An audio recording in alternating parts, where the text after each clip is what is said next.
The story begins with a blue sky. It is a wide, open sky with small white clouds.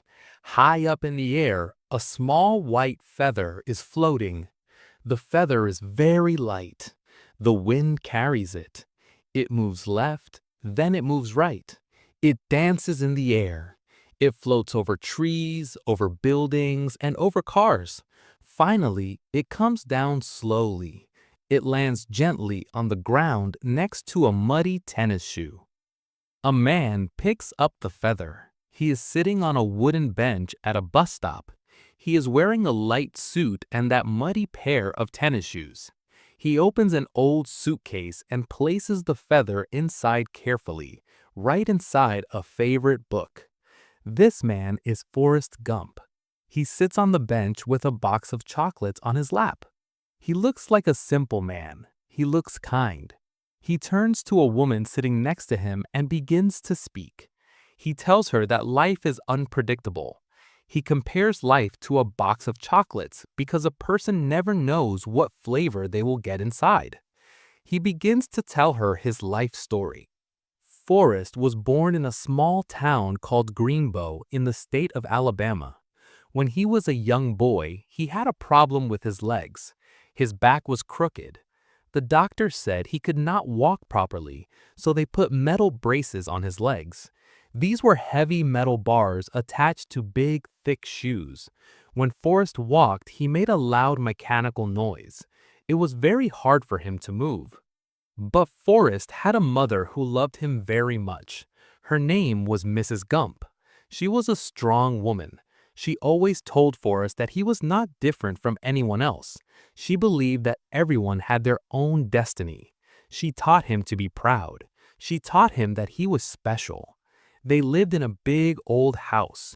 It was a boarding house, which meant that strangers paid money to sleep in the extra rooms. Many travelers came to stay there. Forrest met many interesting people in that house. One day, a young man with a guitar came to stay. He had long sideburns and played energetic music. Forrest liked the music. He started to dance. Because of his stiff metal leg braces, he walked and moved in a strange, jerky way. The young man with the guitar liked the movement. He copied Forrest's walk. Later, Forrest and his mother were walking in town. They saw a television in a shop window. The young man with the guitar was on TV. It was Elvis Presley, the king of rock and roll. He was dancing the same way Forrest danced. Forrest did not know it, but he had taught the king how to move. However, school was difficult for Forrest. The local school principal told Mrs. Gump that Forrest could not attend. He explained that his intelligence score was too low. He wanted to send Forrest to a special school. Mrs. Gump refused to accept this. She fought for her son. She did everything she could to get him into the normal school. Finally, the principal agreed. Forrest would go to school like everyone else. On the first day of school, Forrest got on the yellow school bus. He was nervous. He walked down the aisle and looked at the other children. He saw an empty seat next to a boy, but the boy blocked the seat and refused to let him sit. Forrest walked to the next seat, but a girl also refused to let him sit. Nobody wanted to sit with him. He felt very alone. Then he heard a sweet voice. A little girl invited him to sit next to her. Forrest looked at her. She had long blonde hair and a beautiful face. To Forrest, she looked like an angel. She was the most beautiful thing he had ever seen. He sat down next to her. Her name was Jenny. From that moment, they were best friends. They were always together. Forrest and Jenny fit together perfectly. Jenny did not care that Forrest wore metal leg braces. She did not care that he was slow to understand things. She liked him because he was kind. She read stories to him and taught him how to climb trees. Jenny had a hard life at home because her father was an angry man. Sometimes Forrest went to her house and heard her father yelling. Jenny was often terrified. One day, while they were hiding in a cornfield, she prayed to God. She asked God to turn her into a bird so she could fly far, far away. School was not easy for Forrest because of the bullies. Three mean boys liked to chase him. They threw rocks at him and laughed at his metal legs. One afternoon, Forrest and Jenny were walking home. The bullies appeared in a truck.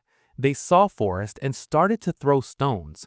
One stone hit Forrest in the head and he fell down. Jenny stood up. She looked at Forrest with wide eyes. She screamed for him to run away. She told him to run as fast as he could. Forrest tried to run, but the metal braces were heavy. He moved slowly and awkwardly. The boys were coming closer on their bicycles. They were going to catch him. Jenny continued to scream for him to escape. Forrest tried harder. He pushed his legs with all his strength. Suddenly, something amazing happened. The metal on his legs began to break. Bolts and screws flew into the air. The leather straps snapped open. The heavy metal fell off his legs and crashed onto the road. Forrest looked down. His legs were free. He started to run faster. He ran faster than he had ever moved before. He moved like the wind. He left the bullies far behind. They could not catch him. He ran past the houses and fields. He realized something important that day. He could run. He could run very, very fast. Years passed. Forrest and Jenny grew up. They became teenagers in high school. Jenny wanted to be a famous singer. Forrest just wanted to be near Jenny. The bullies were still there too. One day, the same mean boys came in a car to hurt Forrest. Jenny yelled for him to run again. Forrest ran away from the school and across a field. At the end of the field, there was a football practice. A college team was playing. Forrest was scared of the car chasing him, so he ran straight across the football field. He ran faster than all the football players. A man in a hat was watching. He was the coach of the university football team. He was shocked by Forrest's speed. He decided to give Forrest a scholarship. This meant Forrest could go to college for free, as long as he played football. Forrest did not understand the game very well, but he knew that when someone gave him the ball, he had to run. And he ran so fast that nobody could touch him. He became a star athlete. Because he was so good, the team was invited to the White House to meet the President of the United States, John F. Kennedy. Before meeting the president, the team waited in a room with free food and drinks. Forrest was thirsty. He drank 15 bottles of soda. When he finally stood in line to shake the president's hand, his stomach was full and painful. President Kennedy shook his hand and asked him how he felt. Forrest looked at the president and told him the honest truth. He needed to use the bathroom immediately. College went by quickly. Forrest played football, and Jenny went to a girls' college nearby. Forrest visited her often because he wanted to protect her. One night, he saw her in a car with a boy and thought the boy was hurting her. Forrest attacked the boy. Jenny was angry and explained that the boy was just a friend. It was raining hard. Jenny looked at Forrest and saw that he only wanted to help. She asked him why he was so good to her. Forrest simply told her that she was his girl. Jenny smiled sadly and replied that she would always be his girl, but she knew their lives were going in different directions. She wanted to fly away while he stayed on the ground. 5 years passed. It was time to graduate. A man in a uniform approached Forrest. He was a recruiter for the United States Army. He asked if Forrest had thought about his future. Forrest admitted that he had not. The Army seemed simple to Forrest. They provided clothes and food. They told soldiers exactly what to do. Forrest liked the structure, so he joined the Army.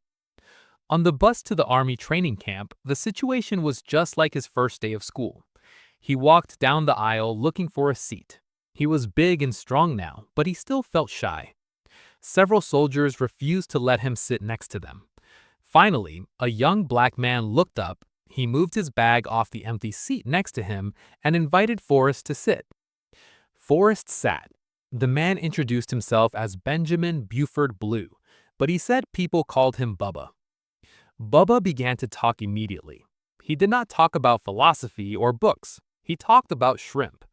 His family knew everything about catching shrimp from the ocean. He listed every way to cook shrimp. He talked for a long time. Forrest listened. He liked Bubba. Bubba was simple and kind, just like him. Forrest did not know it yet, but he had just met his second best friend, and he did not know that they were about to go to a place called Vietnam, a place far away, where the sky was often filled with fire instead of birds. The bus drove on. Forrest looked out the window, wondering what the army would be like. He thought about his mama, and he thought about Jenny. Forrest did well in the army. In fact, he was a perfect soldier. The army was easy for him because the rules were very simple.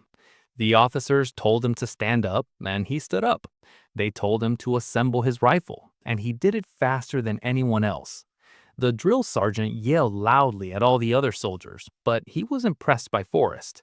He thought Forrest was a genius because Forrest always did exactly what he was told without asking questions.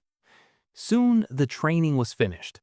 Forrest and his best friend Bubba took a plane to a faraway country called Vietnam. It was a place full of jungles, rivers, and heat. When they arrived, they met their leader. His name was Lieutenant Dan Taylor. Lieutenant Dan was a serious man. He came from a long line of soldiers. One of his relatives had fought and died in every single American war. Lieutenant Dan believed that it was his destiny to die in battle, just like his ancestors. He was tough, but he cared about his men. On the first day, he told Forrest and Bubba to take good care of their feet. He told them to change their socks every time they stopped walking. He said that dry socks were the most important thing in the jungle. Forrest and Bubba stayed close together. They were a team. They sat back to back in the dark nights so they could watch out for danger. During the long days, they walked through the thick green jungle. While they walked, Bubba planned his future. He had a dream. He wanted to buy a shrimping boat after the war. He listed everything he would need: the boat, the nets, the gas, and the crew. He asked Forrest to be his partner. He said they would split the profits 50-50. Forrest did not know anything about catching shrimp, but he liked Bubba, so he agreed. They made a promise to be business partners. Life in Vietnam was difficult. It rained all the time. It rained during the day and during the night. There was big rain, little rain, and sideways rain. The soldiers were always wet, and they were always tired. They walked through mud and tall grass, looking for an enemy they could not see. Then, one day, the rain stopped. The sun came out. It was very quiet. Suddenly, the jungle exploded with noise. The enemy attacked them from the trees. Bullets flew everywhere like angry bees. Mortar shells exploded on the ground. The soldiers were confused and scared. Many men fell down. Lieutenant Dan yelled orders, but the noise was too loud. Forrest remembered what Jenny had told him. She had told him to run, and when things got bad, Forrest did what he did best. He ran. He ran fast through the jungle. He ran away from the fire and the explosions. He ran until he was safe and alone. But then he stopped. He realized that he was the only one there. Bubba was not with him. Forrest felt a heavy worry in his heart. He could not leave his best friend behind. Forrest turned around. He ran back into the danger. He searched the jungle.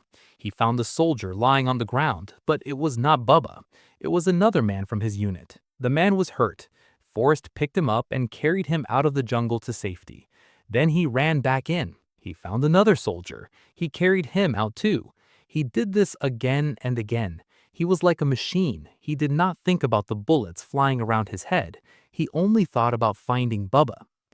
During one of his trips, he found Lieutenant Dan. The lieutenant was badly hurt. His legs were injured and he could not walk. He was holding a radio and trying to call for an airstrike. He shouted at Forrest to leave him there. Lieutenant Dan wanted to stay and fight. He wanted to fulfill his destiny. But Forrest did not listen.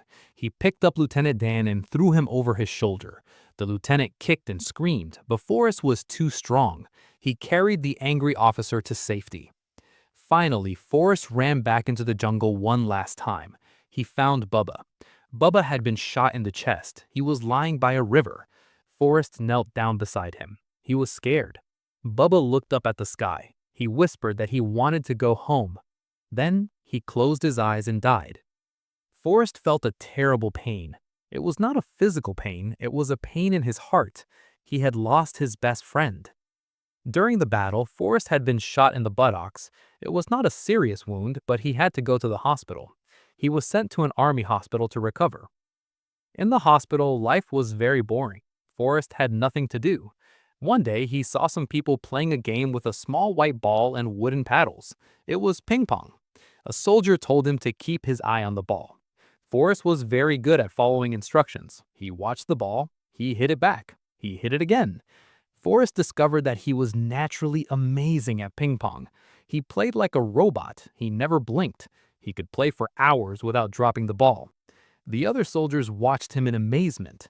The hospital staff realized he had a special talent.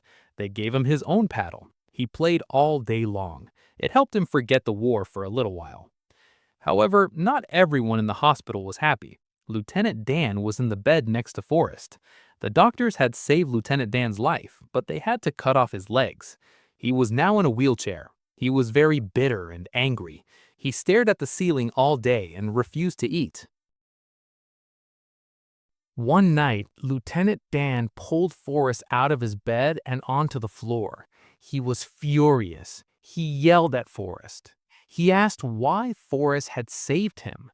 He said that he was supposed to die on the battlefield with honor. He said he was not supposed to be a cripple. He believed that Forrest had ruined his destiny. Forrest did not know what to say. He just sat there while the lieutenant cried. Eventually, Forrest was well enough to leave the hospital. Because he had saved so many men in the jungle, the army decided to give him a medal. It was the Medal of Honor, the highest award a soldier can receive. Forrest traveled to Washington, D.C. He met the President of the United States, Lyndon B. Johnson. It was a very formal ceremony. The president put the blue ribbon with the gold medal around Forrest's neck. The president whispered that he would like to see the wound Forrest received. Forrest, being a simple and honest man, immediately pulled down his pants and showed the president his injury on national television. After the ceremony, Forrest had some free time. He walked around the capital city in his uniform, wearing his medal. He saw a large crowd of people near the Washington Monument. They were protesting against the war. Forrest walked toward them because he was curious. A man in a shirt made of the American flag grabbed Forrest. He thought Forrest was there to join the protest. He pulled Forrest onto a stage in front of thousands of people. He pushed him toward a microphone and asked him to talk about the war in Vietnam. Forrest looked at the crowd. He started to speak. But just as he began, a soldier unplugged the speakers. The sound cut out. Forrest spoke for a minute, but nobody heard what he said. He spoke his truth, but it was lost in the silence. When he finished, the man plugged the speakers back in. The man thanked him. Suddenly, Forrest heard a voice from the crowd. It was a voice he knew. Forrest! Forrest looked across the long reflecting pool. He saw a girl standing in the water. It was Jenny. He shouted her name. Jenny! He did not wait. He ran down the stairs and jumped into the water. He ran through the pool. Jenny ran toward him. They met in the middle of the water. The crowd cheered. It was a beautiful moment. Forrest hugged her tight. He was so happy to see her again.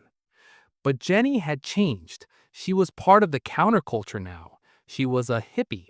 She wore flowers in her hair and ragged clothes. She was traveling with a group of people who were angry at the government. She introduced Forrest to her boyfriend, a man named Wesley.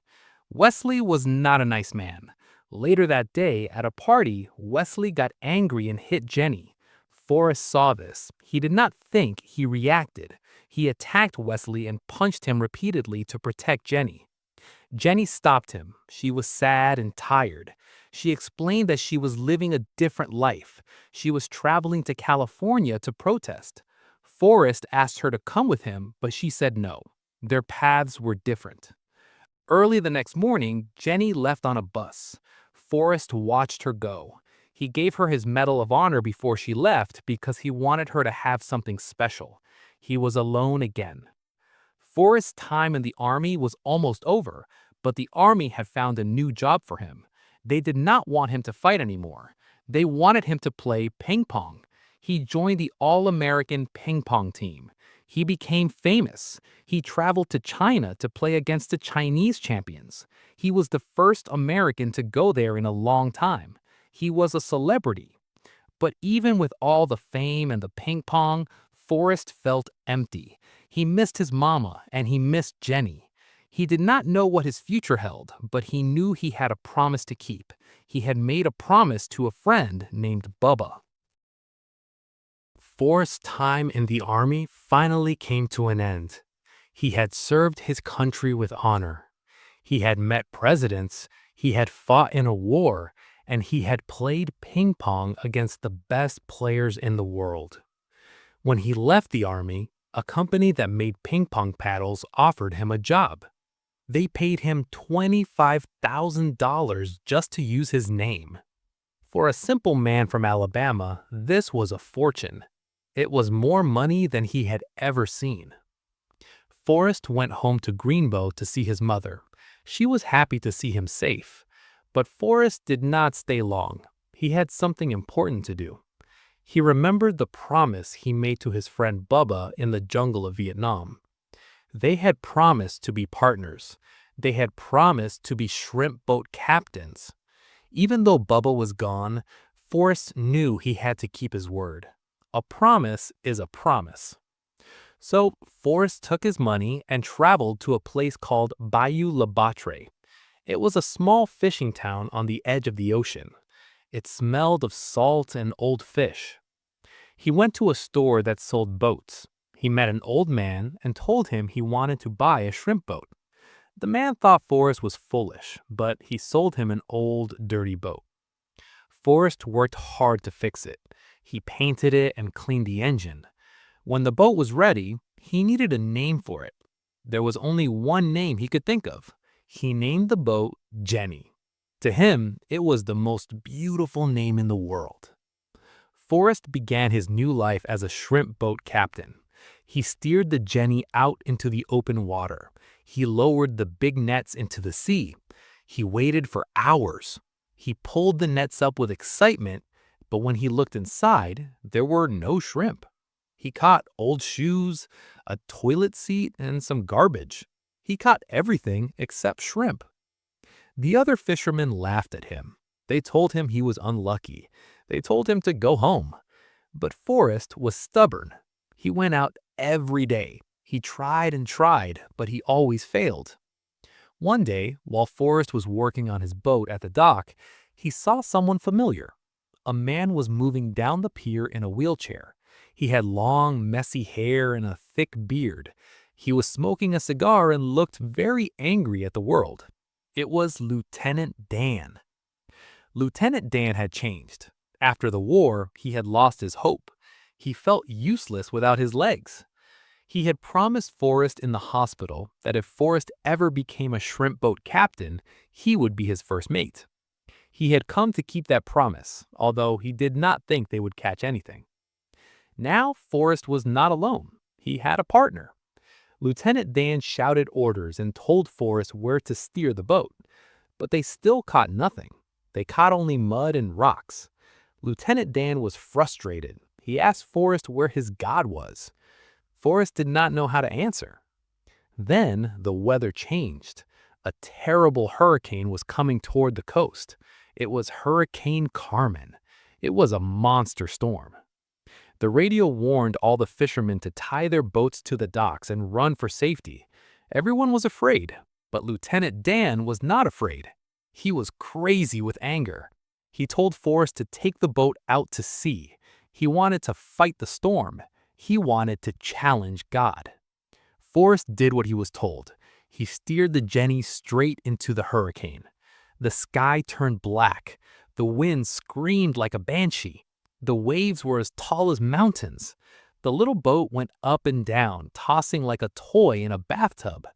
Rain hit their faces like bullets. Forrest was terrified. He held onto the steering wheel with all his strength, but Lieutenant Dan stayed outside on the deck. He climbed up the high mast of the boat. He sat at the very top, in the wind and rain. He shook his fist at the black sky. He screamed at the storm. He dared the storm to sink them. He was fighting his own war with the universe. The night was long and dangerous, but by morning, the wind stopped. The sun came out. The water became calm and blue.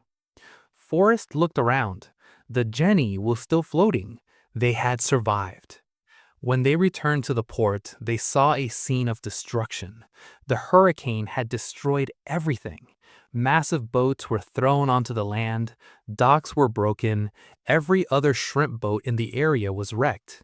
The Jenny was the only boat left on the water. This changed everything. Because they were the only boat, there was no competition. The ocean was full of shrimp, and there was nobody else to catch them. Forrest and Lieutenant Dan went out to sea again.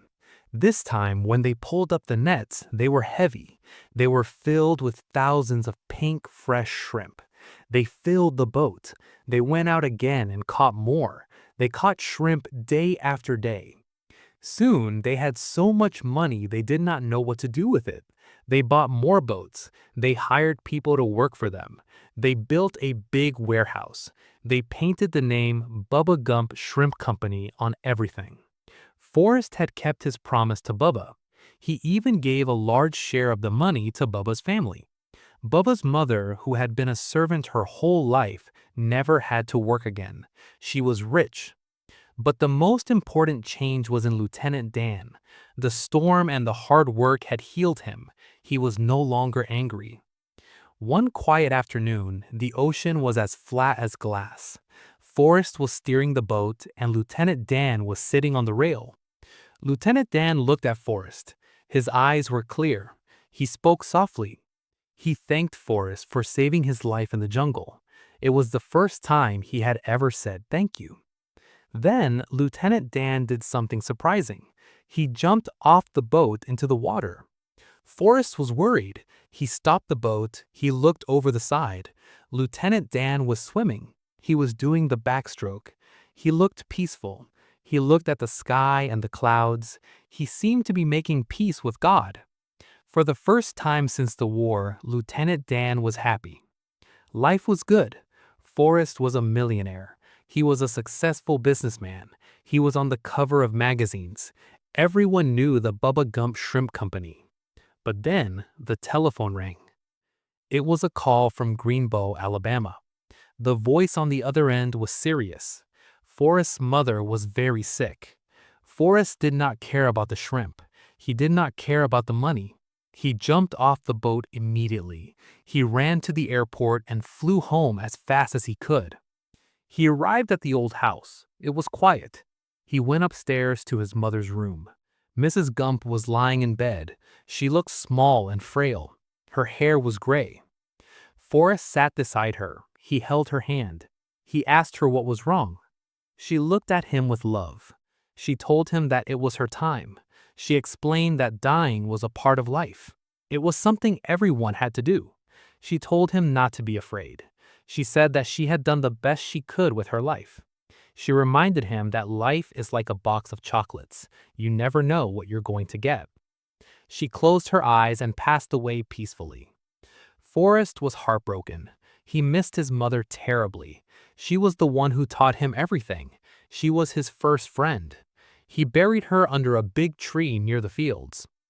After the funeral, Forrest felt very lonely. He did not want to go back to the shrimp business. He left the company in the hands of Lieutenant Dan. Lieutenant Dan was a good businessman. He invested their money in a new fruit company. Forrest did not understand it completely, but he knew the logo was an apple with a bite taken out of it. Lieutenant Dan called him later to say they did not have to worry about money anymore. They were billionaires. Forrest was rich, but he stayed in his old house in Greenbow. He cut the grass. He lived a simple life. He gave money to the church and to the hospital. He fixed a roof. He was content, but the house felt empty. He thought about Jenny every day. He wondered where she was and if she was happy. He missed her voice. Then, one evening, while he was sitting on his porch, he saw something moving down the long driveway. It was a woman walking slowly. As she got closer, he recognized the way she walked. It was Jenny. She had come back. She looked tired. She looked like she had been through a storm of her own, but to Forrest, she was beautiful. She walked up the steps. Forrest stood up. He did not ask questions. He did not ask where she had been. He just said her name. Jenny. She was home. Forrest was happy. For the first time in many years, the big house in Greenbow was not empty. Jenny was there. It was a quiet and peaceful time. Forrest and Jenny lived together like a family. They did simple things. They took long walks under the old oak trees. They sat on the porch and watched the stars at night. Jenny slept for a long time. She was very tired from her life in the city, a life that had been full of bad people and bad choices. In Greenbow, she felt safe. The dark circles under her eyes disappeared. She gained weight. She looked healthy and beautiful again. Forrest took care of her. He brought her breakfast on a tray. He gave her flowers. He was the best friend a person could ever have. One evening, they were sitting in the living room. The fire was warm. Forrest looked at Jenny. He felt a lot of love in his heart. He decided to ask her the most important question of his life. He showed her a ring. He asked her to marry him. Jenny looked at the ring, and then she looked at Forrest. Her eyes became sad. She told him that he should not marry her. She said she was a mess. She thought she was broken and not good enough for him.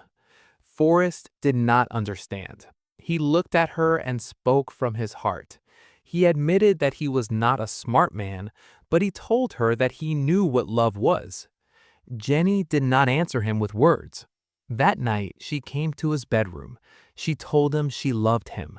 They held each other close. It was a night of tenderness. Forrest thought that finally they would be together forever. But the next morning, Forrest woke up alone. The sun was shining, but the house felt cold. He looked for Jenny in the kitchen. She was not there. He looked on the porch. She was not there. He saw a taxi driving away down the long road. Jenny was gone. She had left him again. She could not stay because she was still running away from her own demons. She left the Medal of Honor that he had given her on the table. Forrest felt a deep pain in his chest. It was the kind of pain that has no name. He sat on the porch swing for a long time. He looked at his running shoes. They were a gift from Jenny. Forrest decided to go for a little run. He stood up and walked down the steps. He started to jog. He ran to the end of the driveway. When he got there, he thought he might as well run to the end of the town. He kept going. He ran past the shops and the barber shop. When he reached the end of the town, he decided to run across the county of Greenbow. He did not stop. He ran all the way to the ocean on the west coast. When he saw the water, he turned around and ran all the way to the ocean on the east coast. He ran for no particular reason. He just felt like running. It helped him deal with his broken heart. He ran through fields of wheat that looked like gold. He ran through high mountains with snow on the top. He ran through red deserts where the sun was hot and bright. He ran in the rain and in the snow. He saw beautiful sunrises and sunsets. During this time, Forrest changed. His hair grew long and messy. His beard grew thick and wild. He looked like a mountain man or a biblical figure. He wore strange clothes, but he kept running. People started to notice him. At first, it was just a few people in small towns. Then, news reporters came. They drove alongside him in vans with cameras. They asked him why he was running. They thought he had a big purpose. They asked if he was running for world peace. They asked if he was running for the homeless or for women's rights or for the environment. Forrest did not answer them. He just kept running. He was running because he felt like it. Slowly, People began to follow him. They thought he was a wise man, a guru who had the answers to life's problems. One person joined him, then two, then 10. Soon there was a large group of people running behind him. They followed him everywhere. During his run, Forrest accidentally inspired people. One day, a man who sold bumper stickers was having a bad time. His business was failing. He ran next to Forrest and asked for advice. Suddenly, a truck drove through a puddle of mud. The mud splashed all over Forrest's face. The man gave Forrest a yellow t-shirt to wipe his face. Forrest wiped the mud off and handed the shirt back. On the shirt, the mud had left a stain. It looked exactly like a smiling face. The man looked at the shirt and was amazed. He used that design to make a lot of money. Another time, Forrest stepped in a pile of dog waste. A man asked him about it. Forrest simply said, "It happens." The man used that phrase to create a famous bumper sticker. Forrest was changing the world, but he did not know it. He was just running. He ran for a long time. He ran for 3 years, 2 months, 14 days, and 16 hours. He was running through a desert valley with huge red rocks. The scenery was majestic. The group of followers was running behind him, waiting for his next move. Suddenly, Forrest stopped. The group behind him stopped too. They whispered to each other. They thought he was going to say something very important. They thought he was going to reveal the secret of life. Forrest turned around. He looked at the group. He looked very tired. He spoke quietly. He said that he was pretty tired. He said he thought he would go home now. That was all. He turned and walked away. The followers were confused. They asked what they should do now, but Forrest just walked. His run was over. He had processed his pain. It was time to go back to Greenbow. Forrest returned to his quiet life. He cut his hair and shaved his beard. He lived in the big house. He was famous, but he was still the same simple man. One day, he went to the mailbox. There was a letter inside. He looked at the handwriting. He knew it immediately. It was from Jenny. His heart beat faster. He opened the envelope. Jenny had seen him on television running across the country. She wrote that she was living in a city called Savannah, Georgia. She asked him to come and visit her. Forrest did not wait. He did not think about the past or the pain. He only thought about Jenny. He put on his best suit. He put on his clean white shoes. He bought a box of chocolates. He went to the bus stop. And that is where our story began. Forrest sitting on the bench, telling his story to strangers, waiting for the bus to take him to Jenny. Now the bus arrived. Forrest stood up. He told the lady on the bench that he was going to see his girl. He was very nervous. He wondered if she would be happy to see him. He wondered if she was okay. He got on the bus. The bus drove away, carrying Forrest toward the final chapter of his journey. Forrest got off the bus in the city of Savannah. He held his box of chocolates tightly. He walked through the streets. He looked at a piece of paper with an address written on it. He was nervous. His hands were shaking a little bit. He had run across the entire country. He had met presidents, and he had fought in a war. But seeing Jenny made him feel like a scared little boy again. He found the apartment building. He walked up the stairs and knocked on the door. The door opened. Jenny was standing there. She looked older, but she was still beautiful. She smiled at him. It was a warm, gentle smile. She invited him inside. Forrest walked in. He looked around. The apartment was small and clean. He gave her the box of chocolates. She thanked him. Then Forrest saw something that surprised him. A little boy walked into the room.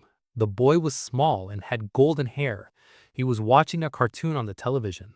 Forrest looked at the boy, and the boy looked back at him. Forrest was confused. He did not know who the boy was. Jenny looked at Forrest and explained, She told him that their boy was her son. Forrest looked at the child. He thought the boy was very handsome. He asked what the boy's name was. Jenny told him that the boy's name was Forrest. Forrest smiled. He thought it was a coincidence. He said that was his name too. Then he asked who the father was. Jenny looked at him with deep emotion. She told him that he was the father. Forrest stopped moving. The world seemed to stop spinning. He looked at the little boy again. He felt a rush of fear. He took a few steps back. He found it hard to breathe. He had a terrible question in his mind, a question he was afraid to ask. Finally, he touched his head. He looked at Jenny with worried eyes. He asked if the boy was like him. He wanted to know if the boy was slow or if he had trouble understanding things. Jenny understood immediately. She shook her head. She smiled proudly. She told Forrest that their son was very smart. He was one of the smartest boys in his class. Forrest let out a long breath. The fear left his body. He felt a giant wave of relief. He started to cry. Tears ran down his face. He was so happy that his son was okay. He walked over to the little boy. He sat down next to him and they watched cartoons together. It was the first time they had ever met, but they already had a connection. Later, Jenny and Forrest walked in the park. The little boy played on the swings. Jenny became serious. She had bad news. She told Forrest that she was sick. She had a virus. The doctors did not know what it was and they could not cure it. Forrest did not hesitate. He told her to come home. He told her to come back to Greenbow, Alabama. He said he would take care of her. He said they could live there together. Jenny agreed. She asked him to marry her. Forrest had waited his whole life for this moment. He said yes. They moved back to the big house in Greenbow. It was a happy time. They were finally a family. Forrest, Jenny, and little Forrest. They fished in the pond. They read books together. Forrest taught his son how to play ping pong. He was a good father. He was patient and kind. Soon it was time for the wedding. It was a small, beautiful ceremony in the garden. The house was filled with flowers. A taxi pulled up to the house. A man got out. He was walking on two legs. It was Lieutenant Dan. Lieutenant Dan looked different. He was wearing a suit. He had a fiancée with him. He showed Forrest his new legs. They were made of titanium, a special metal used in space rockets. He called them his magic legs. Lieutenant Dan stood tall. He looked at Forrest and smiled. There was no anger in his eyes anymore. He had made peace with his life. He was happy for his friend. Forrest and Jenny danced at their wedding. It was the happiest day of Forrest's life. But the happiness was mixed with sadness. Jenny's sickness was getting worse. She became weak. She could not walk very well. Soon she had to stay in bed. Forrest took care of her every day. He brought her food. He read to her. He made sure she was comfortable. One afternoon, Jenny asked Forrest about his life. She asked what it was like in Vietnam and what it was like to run across America. She said she was sad because she was not there with him. Forrest held her hand. He spoke softly. He told her about the desert when the sun came up and how the sky looked like fire. He told her about the mountain lake that was so clear it looked like two skies, one on top of the other. He told her about the stars in the jungle that were so bright they illuminated the ground. He told her that she was there. He said she was always with him in his heart. Every step he took, she was there. Jenny smiled. She closed her eyes. On a quiet Saturday morning, Jenny passed away. She died peacefully. Forrest was heartbroken, but he was strong. He buried her under the big oak tree, the same tree where they had played as children. It was their special place. Forrest stood by the grave. He was wearing his suit. He tried to talk, but he started to cry. He told her that he had the glowing letter from her father. He told her that he was taking good care of their son. He said that little Forrest was very smart and wrote a letter for her. He placed the letter on the ground. He told her that if she needed anything, he would be right there. He missed her more than words could say. Then, the flock of birds flew up from the tree. They flew high into the sky, just like Jenny had prayed for when she was a little girl. She was finally free. She had flown away. Life went on. Forrest focused on his son. He made breakfast for him every morning. He taught him how to tie his shoes. He loved him with all his heart. One morning, it was time for little Forrest to go to school. They walked to the end of the driveway together. They waited for the bus. It was the same spot where Forrest had waited for the bus many years ago. The yellow bus arrived. The driver opened the door. It was the same driver who had driven Forrest to school. She looked at the little boy and asked if he was coming. Little Forrest was brave. He picked up his bag. He told his father he would be back soon. Forrest hugged him. He told his son that he loved him. The boy got on the bus. Forrest sat down on the old tree stump. He watched the bus drive away. He sat quietly thinking about his mother, about Bubba, about Lieutenant Dan, and about Jenny. He thought about how life is mysterious. He did not know if people had a destiny or if they were all just floating around accidental-like on a breeze. But he thought maybe it was both. Maybe both things were happening at the same time. He looked down at his feet. Lying in the grass near his clean white shoes was a feather. It was a small white feather. A sudden breeze came. The wind picked up the feather. It lifted off the ground. It moved left, then it moved right. It danced in the sunlight. It went higher and higher, over the trees, over the road, and up into the wide blue sky. The feather floated away, just like the story.